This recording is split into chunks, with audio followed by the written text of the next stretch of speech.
Hola, exploradores, bienvenidos. Ya estamos por acá con esta entrevista que vamos a hacer. Justamente el día de hoy, en los jueves de científicos, tenemos con nosotros al doctor Clayton Magno Cantalice Severiano. Hola, Clayton, bienvenido. ¿Cómo estás? Hola, ¿qué tal? Buenas tardes, Adriana. Buenas tardes a todos. Bueno, pues hoy justamente viene el doctor Clayton, yo aquí de igualada, hablándote por tu nombre, doctor Ah, no hay Clayton. problema, no hay problema. Clayton viene a hablarnos justamente de este gran descubrimiento que tuvieron en Chiapas. Entonces voy a presentarlo brevemente. Él es el doctor Clayton Magno, como ya les había comentado, Cantaliz o Cantalice. Él es investigador asociado C de tiempo completo en el Instituto de Geología de la UNAM. Su licenciatura la hizo en Ciencias Biológicas en la Universidad del Estado de Río de Janeiro y la maestría en Biociencias también en esta Universidad de Río de Janeiro. El doctorado también existe en Biociencias en la Universidad del Estado de Río de Janeiro y bueno, pues cuenta con un montón de técnicas experimentales y habilidades enfocadas en la paleontología.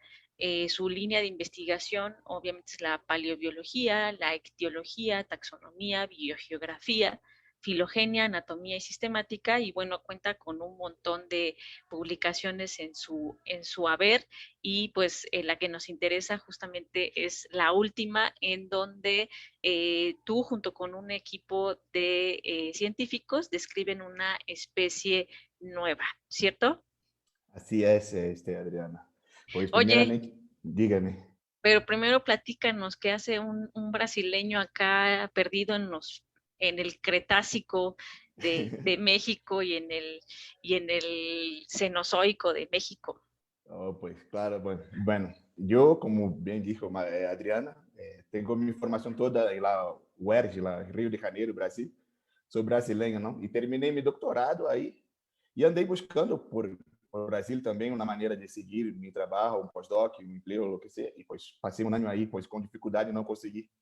E aí entrei em contato com o Dr. Jesus Alvarado Ortega, porque já, o Dr. Jesus Alvarado já hizo seu pós-doc em Brasília, muito tempo atrás, quando eu estava na licenciatura, lo conheci.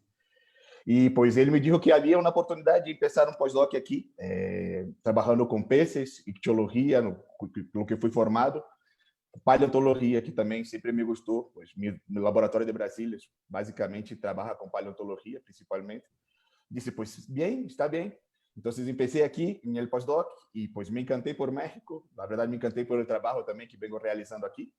E pois agora estou aqui como investigador associado e pois pretendo quedar-me aqui por um bom rato mais. Então, assim cheguei aqui mais ou menos. Então, comecei a descrever os peces não só do Cretácico, também do Paleoceno, que é uma idade cercana. E basicamente venho trabalhando nisso, descrição de peces e interpretação da sistemática, da posição de eles. E hoje, pois, vou praticar com vocês justo esse peixe que pois, descrevemos mais recente trabalho, que é um peixe que foi coletado em Chiapas e foi realizado também em colaboração com dois que eram amigos, agora colegas de trabalho também, mexicanos, que é o Bruno, que também que é de Tuxtla Gutiérrez, de Chiapas, e Eduardo, que é daqui também da cidade de México. Então, eu preparei uma apresentação, pois breve, para que pois possam saber como foi o descobrimento, quais são as técnicas involucradas aí. Então, deixa-me compartilhar a pantalla para explicar melhor para vocês como foi Perfecto. esta descoberta. Te cedemos los micrófonos, Clayton. Este espacio, adelante. Assim, bueno. Então, aqui está, estão vendo bem a apresentação? Então, Sí. aqui é o exemplar que coletamos, como havia dito, pois é um novo artigo. Esse artigo saiu em Papers in Paleontology e foi publicado por mim em colaboração com Bruno, que está sendo seu doutorado na Universidade de Ciência e Artes de Chiapas, na Unicat, e Eduardo, que está aqui agora na Coleção Nacional de Peixes. Isso seu doutorado fora e agora está aqui na Coleção de Peixes no Instituto de Biologia de la UNAM. E bueno, empezando a falar desse peixe, é interessante porque eu me acordo exatamente o dia que este peixe foi coletado. Este peixe foi coletado no dia 18 de março de 2018. E por que sei que este peixe foi coletado nesta época? Porque não estava aí. Um dia antes, pues tuve que salir. Hacemos campanhas anuales aí a Chiapas, ¿no? Todo el año. Ahora por la pandemia no, pero en general hacemos campanhas aí todo el año para colectar fósiles. Aí. E neste dia, pues tuve que salir, regressar à cidade antes, porque tuve alguns problemas personais. Pero em el outro dia, pues Jesus Alvarado me chama e disse, pues eu coletei um pececito aqui que talvez seja de seu interesse. E ele estava justamente em uma canteira que chamamos a canteira El Chango. Esta canteira está ubicada mais ou menos a 30 quilômetros aí de Tuxtla Gutiérrez, em uma municipalidade de Ocosocuautla de Espinosa. Pois esta canteira foi descoberta em 2006, creio, e os primeiros peces foram identificados aí em 2008. E desde então, pues, o trabalho está seguido aí nesta canteira porque há uma qualidade de fóssil muito boa que vou ensinar para vocês mais adelante. A partir justo de los fósiles se determinou que seriam possivelmente um ambiente marino, onde eu trabalho com peixes e os peixes estão no ambiente aquático, não? E aí verificaram o ambiente marino e verificaram na idade de aproximadamente del Cenomaniano, que é na idade del Cretácico, que é aproximadamente entre 100 e 97 milhões de anos que foi datado esta localidade. Aqui vemos um pouco do detalhe de los estratos que têm um color um pouco gris, crema, que são clássicos aí de la canteira El Chango, e sempre são assim estratos paralelos, no que indica que é um ambiente de não muito pouca fluxo de água, então possivelmente um ambiente somero, não? E aqui podemos ver um pouco das capas de onde sacamos os fósseis, podemos ver que está coberta aqui de uma parte grande de terra, abaixo estão aí as capas de onde sacamos os fósseis, não? E como eu havia dito, o mais interessante que há na canteira del Chango é a preservação de seus fósseis. Aí, pois, encontramos diversos invertebrados, como camarões, encontramos também cangrejos, se encontra também uma diversidade muito ampla de plantas, na verdade, plantas há muitos fósseis aí que são coletados, amonites também. Então, pois, há uma diversidade muito grande e se podem ver, pois, o estado de preservação dos fósseis está impressionante aí, não? Sin embargo, dentro desses fósseis, pois, eu posso dizer com segurança que os mais diversos aí dentro da canteira del Chango são os peces. Aqui temos, pois, alguns exemplares aí que, pois, já se foram descritos. Eu creio que há mais. Aqui eu saquei alguns só os que estão muito bem preservados para que vocês possam ver como é a qualidade dos fósseis dos peces que estão saindo destas canteiras, não? Grande parte desses exemplares que estão aí, que eu apresento a vocês, na verdade, todos esses, estão depositados em la coleção ainda de Tuxtla Gutiérrez para verificação, não?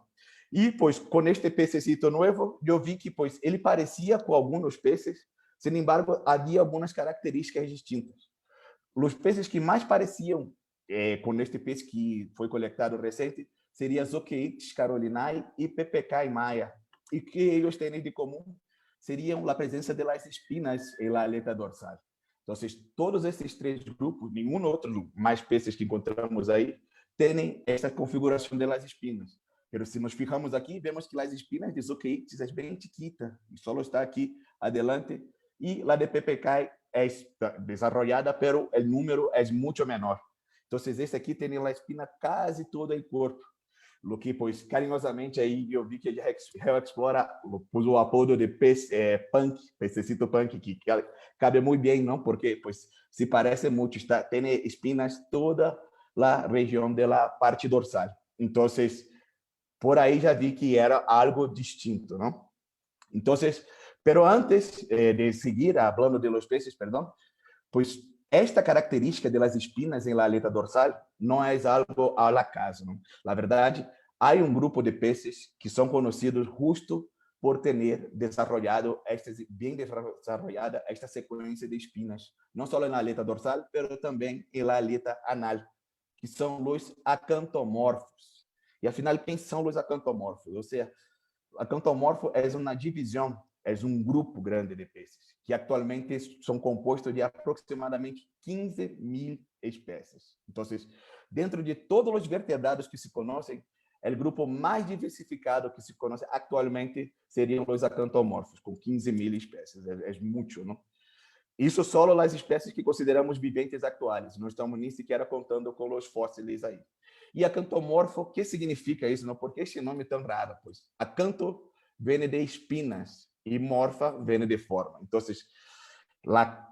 a classificação deles se basa principalmente por a presença de espinas em las aletas. São os peixes que têm as espinas em las aletas. Estes peixes estão ampliamente distribuídos em quase todos os ambientes aquáticos naturais, não? Em cuevas, em mar, em água dulce, em rios, todo lado temos. E também, para nós outros, são os peixes que têm uma importância econômica bastante ampla, porque aí está o robalo, aí está o guachinango, aí está a sierra, aí está a tilápia, então a mojarra, todos os peixes que, quase 80% dos peixes, se vamos no mercado ver, seriam os acantomorfos que consumimos. Então, pois, é um peixe que temos uma grande utilidade, não só como consumo, também o peixe palhaço, não, que utilizamos em aquário, o guppy, todos esses peixes estão aí classificados como peixes acantomorfos. Então, é um peixe que tem uma estreita relação com os outros. Não só, pois, de admiração como aquário, mas também financeira, porque utilizamos aí para vender, consumir sua carne, não? E, bueno, agora regressando um pouco, conhecemos um pouco os acantomorfos, vamos ver exatamente o pececito, não? O peixe foi coletado assim, na verdade, é uma roca que foi partida à metade, e quando se abriu a roca, se viu os dois lados do peixe, o que chamamos de parte e contraparte do peixe. Ou seja, estamos vendo como se tivesse um corte, pois, em la metade do peixe exatamente. Então, ao fazer isso, vemos que muitas estruturas estão bem preservadas. Sin embargo, o que estamos vendo aqui não é a parte externa do peixe. Muitas estruturas que estamos vendo aqui é a parte interna, porque se abriu e partiu em dois. Está bem isso, mas é muito melhor para nós verificar as características externas para comparar com os demais exemplares, tanto fósseis como os atuais. Então, para realizar esse tipo de observação, utilizamos uma técnica que chamamos de transferência em resina. Esta técnica, pois, eu, com o auxílio do Dr. Jesus Alvarado também, mas principalmente de Gerardo Álvares Reis, que é o técnico aí da parte da paleontologia de vertebrados, realizamos esta técnica com um lado do peixe, só uma parte, não? Então, que consiste em...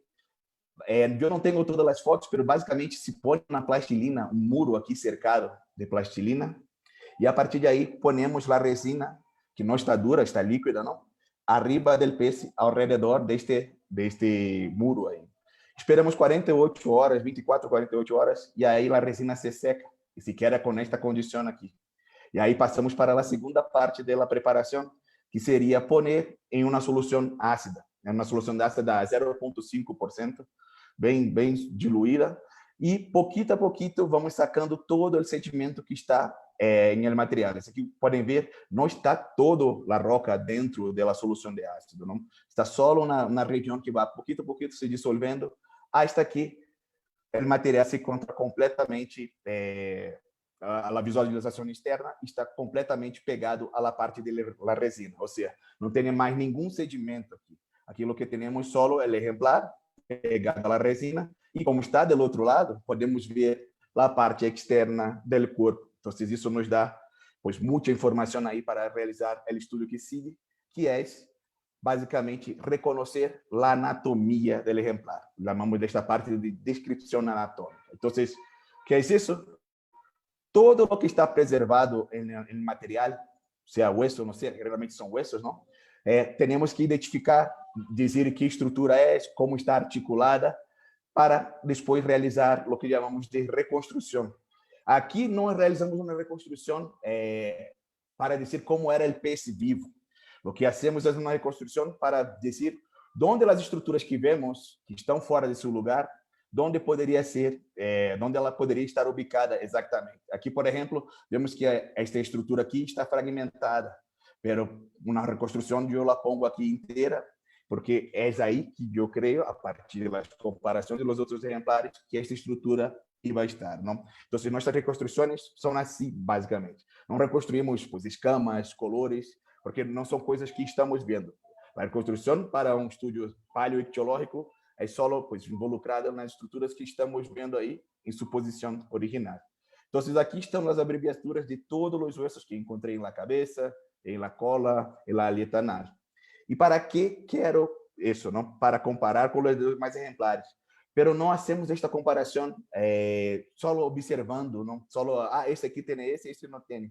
Utilizamos uma experimentação, e essa experimentação se chama análise filogenética, e involucra uma série de passos que eu vou explicar aqui para vocês, para que cheguemos a estas comparações, para determinar se este peixe é uma espécie diferente das demais e que grupo este peixe que estamos descrevendo se relaciona, que eles são mais aparentados, não? Então, o que fizemos foi sacar um banco de dados que já havia acerca de los acantomorfos, havia uma publicação anterior, o qual involucrava acantomorfos fósseis e atuais, sin embargo, não consideravam nenhum fóssil hasta hoje conhecido para México. Então, o que fizemos foi, además desse exemplar que vamos ver, se é uma espécie ou não, vamos incluir todos os acantomorfos que conhecemos del Chango, para ver o que vai passar em classificação de los acantomorfos. Então, está aqui o peixe que vamos descrever e os dois outros peixes que já conhecíamos para a localidade del Chango. Então, incluímos todas as informações que tem da anatomia deste peixe dentro deste banco de dados. Bem, e realizamos a análise filogenética, que o resultado é isso aqui, que vemos aqui à direita, que seria um árbol filogenético, a partir de um software chamado TNT, que é um software bastante utilizado aí para realizar esse tipo de análise, no qual ele faz a leitura de todos estes dados e a partir de parâmetros que vamos eligindo aí, ele vai pensar qual seria a melhor forma de que os peixes que estamos evaluando aqui estejam acomodados em um árbol filogenético. Poderia ser também um cladograma. Então, vou explicar um pouco mais que ideia é essa do árbol filogenético, para quedar um pouco claro, porque é um tema um pouco complexo, não? Então, pois vou tentar aclarar um pouco para todos aí como funciona a análise filogenética, pero a explicação do pececito e dos demais, pois vou falar um pouco mais adelante. Então, pois o árbol filogenético, de uma maneira bem sencilla e bem general, podíamos comparar com um árbol genealógico. Não exatamente igual, pero muito similar a um árbol genealógico, porque vemos que as linhagens mais recentes, aqui temos os primos, não? Têm suas características únicas que os diferem de todos os demais, pero podem ser agrupados por algumas características que são compartidas por sua ancestral. Então, aqui vemos questões relacionadas com ancestralidade, com herência de características, não? Então, isso é fundamental de uma análise filogenética, que é muito similar a um árbol genealógico, pero temos muito mais diferenças do que similitudes aí. Então, a primeira diferença que posso dizer é como vemos um árbol filogenético. Em geral, um árbol genealógico empieza de los mais antigos para mais recentes, de arriba para baixo. E um árbol filogenético não. Sempre vemos ou de abaixo para arriba, aqui chamamos de raiz, e aqui chamamos las ramas terminales, ou do lado esquerdo para o lado direito. Não é obrigado, mas essa é uma coisa que vemos normalmente. Generalmente vamos ver um árbol filogenético assim. E pus esta fletita aqui para indicar que sempre os eventos são relacionados com o tempo. Ou seja, este evento aqui de separação destes dois grupos foi um momento e este evento aqui de separação deste pequeno grupo foi um outro momento mais adelante no tempo. Então, está involucrado aí também questões de tempo. Está bem? Outra coisa que é diferente de um árbol genealógico é a questão de los ancestrais. Em um árbol filogenético, nós sabemos que, pois, se encontramos um peixe, encontramos qualquer outro animal, pois não vamos conhecer quem for seu papá, quem for seu abuelo, não? Temos os exemplares aí na mão. Então, o que sabemos solo seriam as informações de las ramas terminais. Aqui estariam as espécies. E a ancestralidade não é determinada por outros indivíduos. A ancestralidade, em uma análise morfológica, é identificada por conjunto de características compartidas. Este grupo aqui comparte esta característica. Este grupo aqui comparte esta, que os une e os separa. E este aqui é um grupo que une todos os grupos, os demais. Ademais disso, temos características próprias. Este aqui tem esta característica única desse. Este aqui, única desse. E quais são, onde vamos encontrar estas características? Em uma matriz de dados que pusemos. Então, os resultados filogenéticos são resultado da interpretação de sua matriz de dados, a partir de parâmetros propostos por nós outros dentro de um software. Então, basicamente, o que vamos ver sempre uma evolução a partir de uma análise filogenética seria esse. E o ancestral comum sempre é uma hipótese, o que digo, o que vamos ver, a ancestralidade está em las características. Não há uma espécie que vai generar outra espécie. É importante termos isso na cabeça.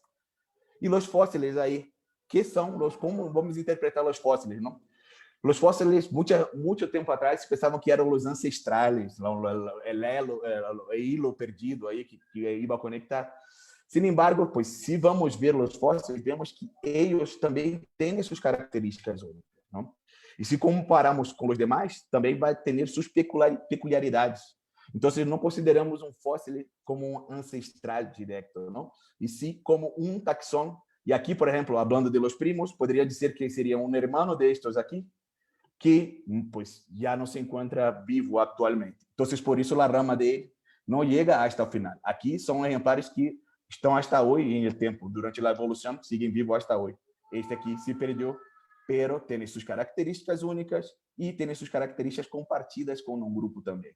Então, é interessante ter isso na cabeça, que uma espécie não forma a outra como se pensava anteriormente. Hasta porque, pues, si el mono originara el hombre, pues viven hombres y viven monos juntos hoy actualmente, ¿no? Entonces, una especie no salió para que otra surgiera. Na verdade, pues cambiaron algunas características. Sin embargo, hay características entre ellos que, pues, corrobora que ellos son un grupo en común, tienen una ancestralidad en común. Tá bem? Então, basicamente, era isso que eu queria explicar acerca da filogenia. Vamos regressar a nosso peixe. É só para ter em conta, porque vou falar da filogenia dele. Então, para que vocês tenham em conta o que estamos vendo. Não? Então, por las características anatômicas que hicimos a partir da descrição anatômica, classificamos ele como um actinopterige, por ter raios como seus membros, não? Teleoste, por la configuração da aleta caudal, uma cantomorfata, uma cantomorfo por las espinas, el acantopterige por la proximidade da aleta pélvica com a pectoral, à altura da cabeça. E vimos uma série de outras características dos supramaxilares, o número da aleta anal, que indicam que é um peixe que nunca foi descrito, que é um animal que tem um conjunto de características que nenhum outro animal tem. Então, por isso, nombramos um gênero novo e uma espécie. E pusimos um nome aí, o nome genérico, que chamamos esse aqui, e ao lado tem uma cruz, porque indica que é um fóssil, que não é um membro que há atual. Choitixis é a junção de duas palavras em tzotzil. Choi, koi também pode ser, que seria peixe, e tix, que seria espina, não? Juntando estas duas palavras, pois é o peixe que tem espinas. E Alvaradoi, pois seria em honor a Dr. Jesus Alvarado Ortega. Como havia dito, Jesus Alvarado Ortega é um investigador muito conhecido na rama da paleoictiologia. E em termos de paleontologia de vertebrados, na atualidade, é o investigador que mais publica dentro do México, é o investigador mais produtivo aí dentro do México. E também, pois, ele me abriu as portas a fazer o pós-doutorado aqui em México, não? E agora sou investigador associado, pois, então, sem nada mais que prestar um honor a esta pessoa, que se não for a ele, eu nem sequer estava aqui falando com vocês juntos. Então, essa temos o honor tanto ao pueblo que vive aí, em Mocoso Cota do Espinosa, que habla a língua tutsi, e também a Dr. Jesus Alvarado Ortega, por sua labor aí em teologia. E aí vamos à filogenia, não? Pois vimos aqui em negrito, essa seria o árbol filogenético dos acantomorfos, com todas as formas, algumas formas fósseis, outras formas atuais. As fósseis estão com a cruz. E em negrita estão os exemplares que hemos incluído nestes análises, que são os exemplares que hemos de la cantera del Chango. Então, vamos pouco a pouco vendo cada exemplar aí, como vamos interpretando a evolução deste grupo a partir deste árbol filogenético. Vamos começar por Soqueites, que existe aqui. Ele está dentro de um grupo conhecido como Lampripterygii, que é um grupo que involucra fósseis também, como, por exemplo, Aipictis, mas também tem exemplares atuais, como Velífer, Regalecus e Lampres. E vocês podem ver que são formas muito distintas. As formas iniciais fósseis são mais parecidas. Este Velífer também, pero os demais grupos, os grupos mais derivados, são muito diferentes. Sin embargo, há uma característica que podemos ver nesta foto aí, que pois denota que este grupo tem uma ancestralidade comum. Todos estes peces têm a aleta dorsal, os primeiros raios muito alongados. e estas especies derivadas também têm. Esse aqui também, mira, este aqui seria o raio alongado e os demais raios são aqui para trás. Então, apesar da evolução deste grupo involucrar muitas modificações nas formas, desde o Cretácico até o momento, pois tem aí uma ancestralidade comum que agrupa eles, não? Então, podemos ver como vai evolucionando a forma dentro desse grupo, de uma forma circular para esta forma derivadas muito alongadas ou uma forma circular muito desarrollada. O segundo grupo que vou falar seria o de PPK, que seria o segundo acantomorfo descrito aqui para o chango, não? Ele caiu em um grupo que é conhecido como os percomorfos, os peces que têm forma de perca. A perca é um peixe que tem, podemos dizer, a forma de peixe clássico, não, com este formato aqui clássico de peixe. Sin embargo, igualmente os Lampripteridii, as formas mais derivadas, como Brotula, Holobratrachus, já são formas muito distintas. Holobratrachus, incluso, tem forma de serpente. Então, podemos dizer também que neste grupo há uma modificação de uma forma de perca para a forma mais elongada a partir destes exemplares que hemos estudado. E, por último, temos Choitix, que é o exemplar que hemos descrito atualmente, que está no grupo qual PPK também está, mas é um grupo mais amplo, que involucra outros taxones. E aqui, pois, peço que ponham um pouco de atenção, que vou explicar algo interessante. Se vemos, Choitix é o exemplar que está mais cerca do nodo, que está o ancestral comum de todos estes grupos aqui. E Choitix tem muitas espinas nas aletas. Os outros grupos primitivos também têm muitas espinas nas aletas e também a parte de não espinas está bem pegada aí a parte com espinas. E as formas derivadas, como por exemplo látex e brotula, temos as aletas completamente separadas e a parte de espinas hacia adelante e a parte de raios hacia atrás. O que quer dizer que durante a evolução desse grupo ocorreu uma redução das espinas dorsales e a separação da região da espina da separação da região de raios. E por que isso? A região da espina quedou concentrada aqui, cerca da cabeça e dos órgãos vitais, para proteção, e a parte posterior, que é só o raio, não tem espinas, está cerca da aleta caudal, para propulsão. Então, temos uma separação de uma mesma estrutura, porque temos duas funções distintas para esta estrutura. Isso, pois, queda claro a partir da forma que os exemplares estão aqui e como vamos vendo aqui as diferentes fotografias que estou ilustrando para vocês. Não? Então, pois, aí está muito claro que a partir dos fósseis podemos identificar tendências evolutivas dos grupos. Não? Estou exemplificando com esse, mas poderíamos fazer com qualquer outro exemplar fóssil que tenhamos. Não? Sin embargo, hoje não vim levar diretamente da aleta dorsal. O interessante deste peixe é justo a aleta pélvica. Por quê? Dentro deste grupo aqui que está circulado, só o Choitix não tem espina em la aleta pélvica. Todos os demais têm. Em Choitix, o primeiro raio é muito desenvolvido, parece uma espina, sin embargo, tem segmentos aqui. Uma espina é completamente inteira, uma estrutura completamente inteira, não apresenta segmentação. E os raios, sim, são segmentados. Então, podemos dizer que a primeira elemento da aleta pélvica de Choitix é um raio desenvolvido e segmentado. Ademais disso, se vemos que ele é o grupo mais próximo do ancestral comum dentro deste grupo, poderemos dizer que dentro do grupo ocorreu uma tendência à formação de um cenário de transformação. Que é isso? Uma espina, um raio muito desenvolvido e segmentado, se transformou depois em uma espina em outros taxones. Não? Aqui em PPK temos a estrutura da espina e este aqui é um exemplo de um dicentrarco também com as espinas completas. Ademais disso, nós descobrimos algo muito interessante, porque as espinas, a partir do árbol filogenético que descobrimos, que identificamos aqui, vemos que as espinas estão neste grupo aqui, está em picnosteroides, que este exemplar cito aqui, e está neste grupo que são os zeiformes também.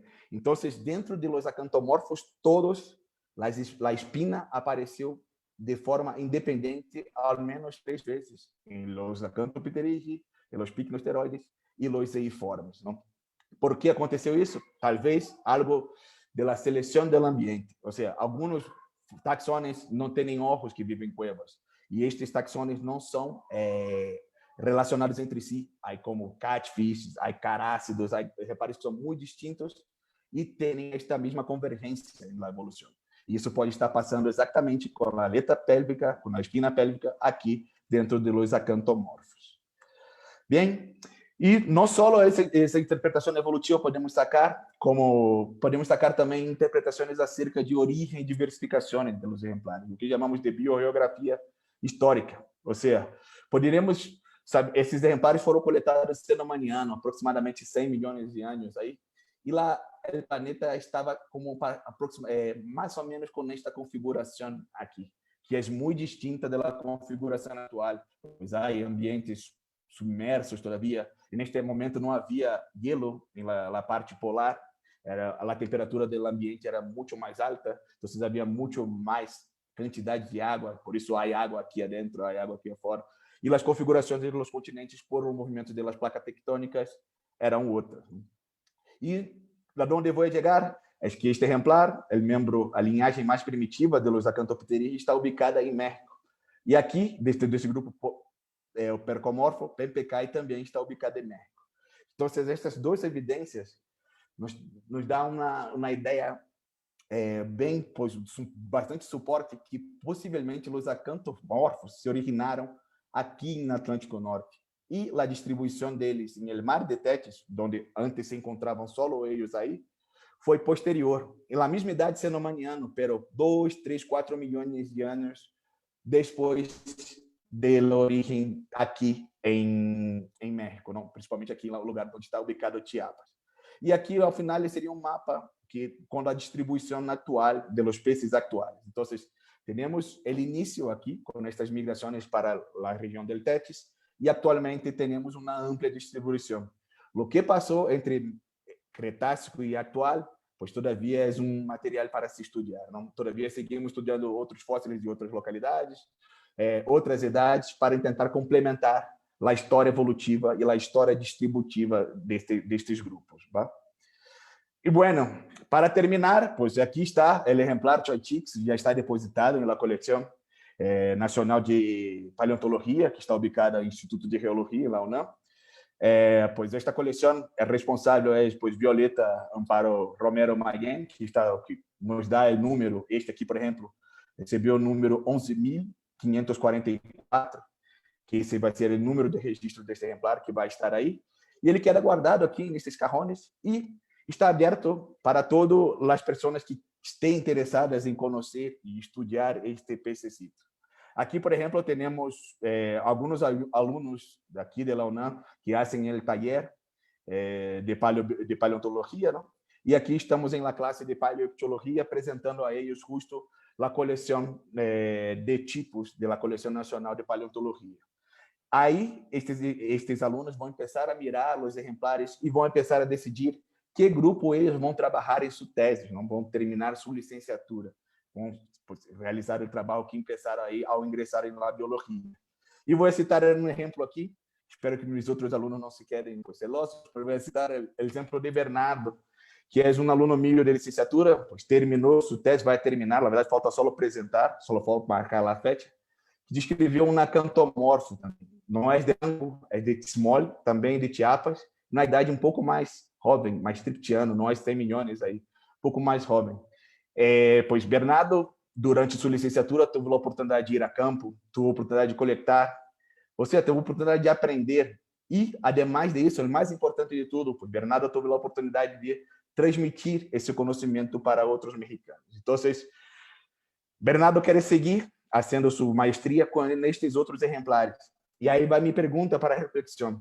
Se estes exemplares aqui não estiveram em uma coleção científica pública, eu poderia realizar um trabalho desse? Eu nunca ia poder formar pessoas em México que podem aprender sobre a paleontologia mexicana e, no melhor, podem passar para outros mexicanos este tipo de conhecimento. Então, não há forma de fazer esse tipo de trabalho se não tenho um material disponível em uma coleção pública, não? No qual um aluno, um cidadão mexicano como Bernardo, pode aí ingressar, acessar este material, estudar e chegar às suas conclusões. Bueno, E de minha parte, isso seria tudo. Pues me gostaria de agradecer ao Dr. Jesus Alvarado por todo o apoio que tem prestado a este momento, ao DEGAPA e ao Instituto de Geologia de la UNAM, também por o apoio não só pues, financeiro, também como todo, ao pendente de tudo aí, não? Gostaria de agradecer também ao Museu Paleontologia Elíseos Palácio Aguilera e Tuxtla Gutiérrez. Aí, pues, conozco muita gente, pues, Gerardo Cabochanona. Aí, de aí conheci Bruno, que é um dos colaboradores del presente trabalho que estamos apresentando. E, por fim, gostaria de agradecer à doutora Marisol, ao Gerardo, ao Álvares e ao René por me dar a oportunidade de estar trabalhando com pues, os chicos aí do taller, não? Junto com eles e Dr. Jesus Alvarado Ortega, que preparamos as salidas de campo, a preparação dos materiais e tudo o que está involucrado aí para que esses chicos possam desenvolver-se e pues formar aí se formar e realizar seu sonho, não, pues, de trabalhar com o que lhe gusta, que é a paleontologia aqui de México. Bueno, isso seria tudo. Pues, Adriana, muitas graças por la oportunidade, por deixar-me apresentar o trabalho. E agora vou deixar de compartilhar e pues vou estar aberto aqui para as perguntas. No, muchas gracias a ti por hacernos esta presentación y que nos quede más claro el artículo, que te seré sincera, yo traté de leerlo, pero lo mío no es la filogenia, entonces sí me costaba trabajo como, ok, entonces es pero ahorita que ya lo explicaste, dije, ok, ya entendí, y de anatomía, esto de la espina y todo esto, yo me quedaba así de, ok, no es mi grupo, No, entonces, sí. la verdad, mis respetos a todos los que se dedican a peces, porque son una infinidad de huesecitos los que tienen que estar checando, que uno se queda así de wow, o sea, mucho Sí, valor. sí, la verdade que sí es un reto. La verdad, la parte más complicada es eso, de conocer los huesos. Siempre digo a mis alumnos, pues, vai sofrer aqui, pero después que tenga el conocimiento, las cosas van a quedar un poco mejor, porque sí, pues, mais de 150 huesos aí, pues, é muita coisa. E isso tudo variando de uma forma para outra é complicado. Eh, Bueno. Pero lo padre también es que tienen bueno, lo que vi ahorita que nos presentaste de la cantera es que la preservación es bastante buena. Sim, afortunadamente, aí Chiapas, poderia dizer hasta todo o México, não? Pero em Chiapas, aí que vemos coletando, há muitas localidades onde estão saindo fósseis assim, em estado de preservação muito buenos. Isso, pues, nos dá a creer, que nos hace creer que, pues, sí, México es, pues, muy bueno para la paleontología, ¿no? México tiene una cantidad de fósiles a serem descobertos em um estado de preservação que nos vai ajudar a hacer tipo de estudios como esse, porque, por exemplo, se encontramos só uma cabeça, ou então só uma parte da letra, isso não nos dá uma informação, pues, completa para hacer una análisis con un pez actual. Pero este pez ahí, pues pueden ver, ¿no? Está Está completo. completito. Entonces, Y varios o sea, varios que nos mostraste estaban completitos y articulados, porque eso también es una maravilla, ¿no? Que queden todos completos y articulados y que no encuentres la cabeza por allá, las costillas por allá y tengas que armar el rompecabezas. Aquí está así como de librito, ¿no? El así fósil. es. Y bueno, Así pues es. aquí en los comentarios, todos los Aranguti se conectaron para verte. Por lo Qué menos bueno. está aquí Cora, está aquí Carlos Aranguti, que la familia Aranguti son los que trabajan justamente con los ictiólogos de la UNAM, porque ellos son los que trabajan las canteras allá en Tlayúa, en Puebla, y son justamente Sí. los que nos permiten accesar al registro fósil de esa cantera, que también es una chulada. Si no la conocen, vayan al museo. Hay un museo regional ahí en Tepeji de Rodríguez, en Puebla, y tienen también unos ejemplares increíbles, ¿no? O sea, el grado de preservación también, no sé si sea mejor que el del chango. Não, pois isso eu creio que é igual. A verdade é que a partir de Puebla, não, de la cantera Tlayúa, que foi a primeira descoberta, assim como, oh, há muitos exemplares bem preservados, não? Isso, pois, deu a Jesus a vou a buscar mais. Então, buscando mais, encontramos outras canteiras também com estado de preservação muito parecido. A roca é distinta, não? Em Tlayúa, pois, é mais roxiça aí, não? E aqui um pouco mais crema, gris. E, pois, bueno que estão assistindo aí de Puebla, pois, mando saludos a todos eles aí. Sí, no, y E que muchas conosco um gracias. pouco mais aí também da paleontologia, pois também há muitos outros lugares. Pois vamos ao norte também, pois tem muitos fósseis aí bem preservados. Sí, no, y gracias a lo que les comentaba, gracias a la familia Aranguti es que los científicos como Clayton tienen acceso a material fósil, lo que no está pasando, por ejemplo, en el norte, en Vallecillo, ¿no? En donde pocos científicos tienen acceso justamente al material porque pues ahí se está dando otro tipo de dinámicas entre los que están trabajando en las canteras y los que las estudian. Y bueno, aquí también hay una pregunta interesante, Clayton, es de Nayeli Lupercio. ¿Cómo Nayeli. determinaron la edad cenomaniana en la localidad? Saludos, Clayton. Solo así pude conocer la cantera del Chango. Creo que todos estamos igual, ¿no? Aquí encerrados, nada más viendo fotos de tu campo. Sim, na verdade, porque Nayeli estava em la última expedição que fomos a Chiapas. E nesta última expedição nos chamaram dizendo, se acabou. Vocês têm que regressar por la pandemia. Não sabia, todavia salimos antes de todo começar esta quarentena todo, não? Então nos chamaram dias antes, vai começar a quarentena, já não pode. E o campo se quedou por la mitad e ela não pôde ir ao Chango, por isso disse isso, não? Pois muito boa Oh, pergunta. Na verdade, como que a canteira del Chango ao princípio disseram na idade aptiano, albiano e um pouco mais antiga, cenomaniano. Sin embargo, os estudos recentes realizados aí por Dr. José Bendimar Moreno, que é o chefe do Departamento de Paleontologia do Instituto de Geologia da UNAM, ele a partir dos estudos dos amonitas, que ele é especialista oh. aí neste grupo, ele conseguiu determinar grupos que vivem solo nesta idade do cenomaniano. Então, a partir de utilizar o fóssil como índices para a idade, José conseguiu aí poner uma fecha um pouco mais precisa aí do cenomaniano. E aí existe trabalho que nós outros utilizamos aí para utilizar como as fechas. A fauna de peixes que temos aí são muito parecidas, como viu aí, a fauna de Tetis, que estão ubicados, por exemplo, em Líbano, e esta fauna também é del cenomaniano. Então, isso também é algo que corrobora a ideia de la idade serem pois similares, não? Pero com os amonitas aí como que foi mais assim como preciso aí a ponto de dizer é a parte inferior do cenomaniano. Então, por isso dissemos que aí tem 197 milhões de anos. Y eso me lleva a la otra pregunta que te iba a hacer sobre el ambiente. ¿Qué ambiente creen que haya sido este? ¿Totalmente marino? Pois não, porque às vezes há alguns resquícios de plantas, não, alguns outros materiais que pode ser que se seja marino, tenha muitas influências marinas, pero, por exemplo, poderia ser costeiro, cerca da costa, não? Por isso estamos vendo alguns vegetais, algumas estruturas que seriam continentais aí cerca, porque caíram em água e depois se depositaram e pues, fossilizaram. Pero, pues, básicamente, los cangrejos, camarones, peces, ¿no? Pues, agua, ahí es algo. Y, pues, los estudios indican também que esses peixes são, basicamente, peixes marinhos. Então, de aí começam a surgir estas hipóteses. Há estudos mais que podemos ser um pouco mais detalhados. Não eu que sou, trabalho com vertebrados, não? Pero quem trabalha com, pues, isótopos estáveis, outro tipo de estudos podem também alcançar algumas interpretações acerca do ambiente. Ojalá, pois, em futuro, tenham estudos desses aí para pues, corroborar tanto a fecha como o ambiente aí que está em El Chango, ¿no? Perfecto. Y bueno, pues aquí también la gente comentando que les gustó el nombre, que sí, que efectivamente que Jesús ha hecho una labor muy increíble en la parte de la paleontología y en peces, pues ha hecho mucha chamba, ¿no? Sim.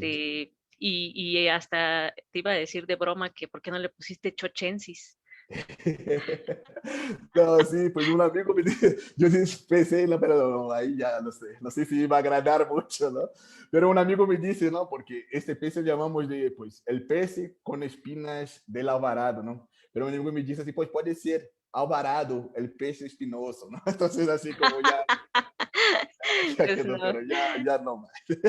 Aquí están diciendo que sí, muy merecido su nombramiento. Carlos Aranguti dice, muy merecido su nombramiento del PES en honor al doctor Jesús Alvarado, una excelente persona, amable, humilde y muy comprometido con su trabajo.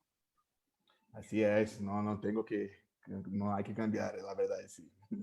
Bueno, muy bien, pues espero que les haya gustado esta pues entrevista, presentación, plática con Clayton y pues esperamos hacer esto con los demás descubrimientos que vengan. Invitamos a los paleontólogos de México y el mundo a que vengan aquí a contar sus descubrimientos, porque es una pena que muchas veces se queden en un artículo científico y que la gente no conozca qué están sacando, de dónde son, qué importancia tienen, porque no nada más es descubrirlo. Vean, o sea, ahorita Clayton hizo otro tipo de interpretaciones que nos llevan a hablar más sobre evolución, sobre biogeografía. Entonces está muy padre que ustedes, que son los que están sacando estos descubrimientos, pues vengan acá a platicarnos a todos, que a lo mejor no entenderemos las partes más técnicas, pero que sí nos damos una idea de pues la importancia de estudiar estos organismos en las diferentes partes de México y pues del mundo, porque como bien lo dijo Clayton, pues sí, lo descubren aquí en México, pero tiene otras implicaciones a nivel global, ¿no? Obviamente, sí, ya estamos hablando de comparar con otros peces en otras partes del mundo. Pues muchísimas gracias, Clayton. Não, na verdade, de nada. Eu que agradeço muito a oportunidade, Adriana, de apresentar aqui meu trabalho. E não só este trabalho, não na maneira que nós outros trabalhamos. A ideia que vem já de Jesus, eu concordo plenamente, é trabalhar em prol de México. Não? Pois estamos trabalhando para descrever fósseis mexicanos e formar pessoas em México que possam trabalhar e seguir adelante nisso.